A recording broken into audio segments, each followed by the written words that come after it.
Here's how a good old-fashioned work ethic doesn't always work.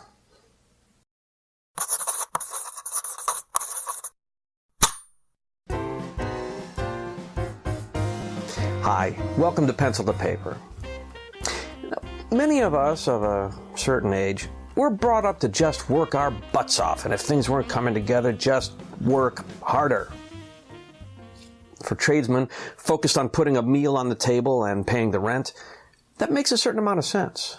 More hours worked generally means more money coming in. There's absolutely nothing wrong with that, as long as you don't burn yourself out. Life is more than just a paycheck. Anyway, for artists, writers, and composers, however, just putting your nose to the grindstone can be counterproductive. I can tell you from my own experience, writer's block was never something I could just power through. The frustration fed on itself, leaving no room for new ideas. Instead of unblocking, I found myself focusing on how I was not unblocking. A book I got back in the 90s addressed the problem. The Artist's Way by Julia Cameron is a self-help course, for want of a better term, for creative folks of all types. Check out her website here.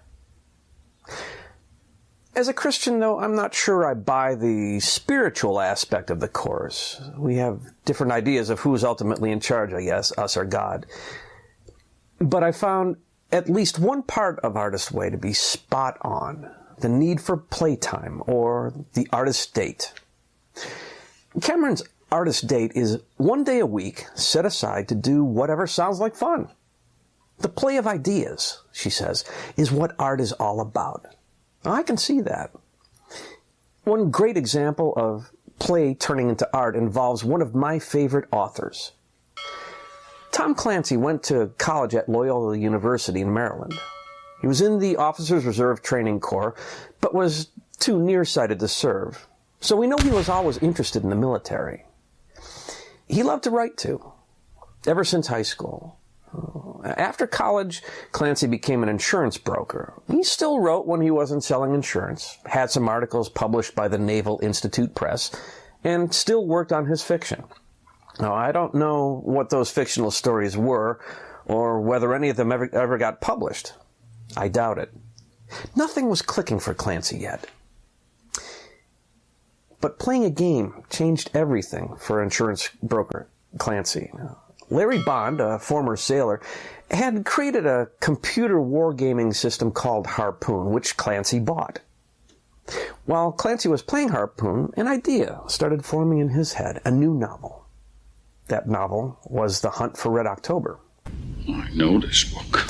The Naval Institute Press published Red October, just a few thousand copies. Then President Ronald Reagan read it, loved it, publicly said so, and the book took off. But Red October wasn't all that came of playing Harpoon. Bond had another gaming project in the works called Convoy 84, which used his Harpoon gaming system to fight an imaginary virtual battle of the North Atlantic using modern weapons. Clancy and Bond got together, they talked about it, and decided Convoy 84 would make a great book. And so it did. Red Storm Rising is probably my favorite Clancy book, which, in truth, Larry Bond had a lot to do with, though his name's not on the cover. Tom Clancy gave great attention to detail to military science, espionage, and politics. Now, all those subjects had been written about in fiction before, but Clancy took them several steps further and combined them in a way that created a new genre, the techno-thriller. Clancy ended up writing 17 bestsellers. 100 million copies of his books have been printed. Now, he has been quoted as saying that writing is a job. It is hard work, which, like any other work, doesn't do itself. But Clancy might have to admit that his best work got kick-started by playing a computer game. Is there a game or hobby that stokes your imagination? Leave your comments below. And don't forget to like, share, and subscribe. Thanks so much for watching. We'll see you next time.